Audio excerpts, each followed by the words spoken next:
This is Chuck Ambrosia from Kirksville Livestock, and this is a view from the block. Not much of a market report today for yesterday's sale, Monday, May 18th. Small run, regular sale, light run of feeders, but good competitive bidding for them. There's market would be called firmer undertones, of what the professionals would call it. Slaughter cows and bulls, of course, are high, as the packers are going to push to get this high dollar hamburger out, especially ahead of the holiday coming up next weekend. Which brings me to the holiday next weekend.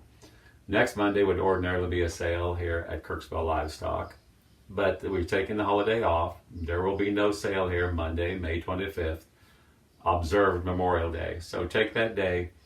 If you can, make it a holiday. Share it with family and friends and just enjoy the holiday and make something of it. Remember your loved ones past and present in that day, and there's plenty of time for us to work later on. In this, we're hearing a lot of discussion, of course, about these packers. There are new voices entering into this conversation. We're seeing the lending institutions and retailers come into play in this. The lenders, of course, banks, they're getting tired of their customers losing money year after year, critical amounts of money, when the packers are making big profits over the situation. So they're coming and making their voices being heard. And of course, the retailers are trying to get in the conversation as well, because their profit margin is going to be the same whether hamburger is $2 or $7. It's just that the product is a lot easier to move when it's $2 than it is $7. So they're coming in and lending their voice in. And of course, anytime you start getting a discussion like this and pressure, you're going to get a pushback. And we're getting a pushback from the packers now. Some of you're hearing some organizations and individuals come out in support of their actions and trying to get us to feel sorry for them in this time. But one thing to kind of make note of, the Batista brothers, who have control of JBS, recently were fined over $3 billion for the bribery of almost 2,000 elected officials in Brazil. So we can safely assume that business practice is probably being applied somewhere else. So when you hear these packers being defended by so-called objective and reputable sources, whether they're individuals or organizations, we might be skeptical enough to consider those to be paid for endorsements. So we need to take that into note when we're dealing with all this situation. There's a lot of money involved in here, and money makes things happen. But anyway, we're having a good discussion about that. There are a lot of different concepts and remedies and programs in place, coming into place out there. That's going to bring about a good dialogue and good discussion on that, and we can hammer out something that will be beneficial for us in the future. So discussion is good.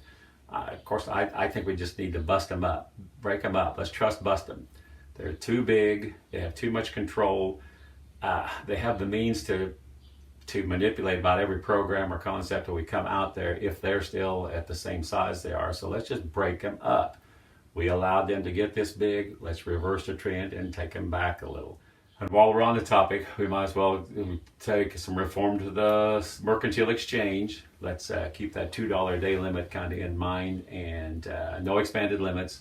And let's make them trade the product and not just paper. We need to take the casino aspect away from the Board of Trade and put that back as a marketing tool it was intended to be for the cattlemen. We're at a crossroads in the cattle industry. Truly, it's an exciting time in the cattle industry. It's a challenging time in the cattle industry. And we can stay on this road that we've been on for moving towards the last few years, move into that intersection and go straight on down that road, and we're going to be pancaked in that intersection. What we need to do is make a 90-degree turn, start down a new road, and a road for reform and new policies in place, new programs in place. Let's bring some profitability, stability, and confidence back in our market and in our industry. The decisions we make in the next 12 months will affect us and impact us for generations.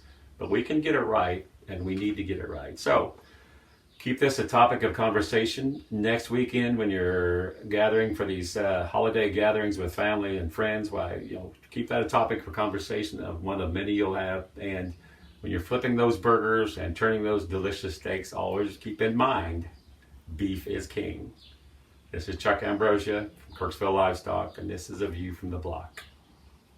And the 40, 140, now 142 and a half, now 40 and a half, 145, 145, now 7 and a half, 50, 152 and a half, now 5, 155, 7 and a half, now 60, 160, 157, 50, now 60, 60.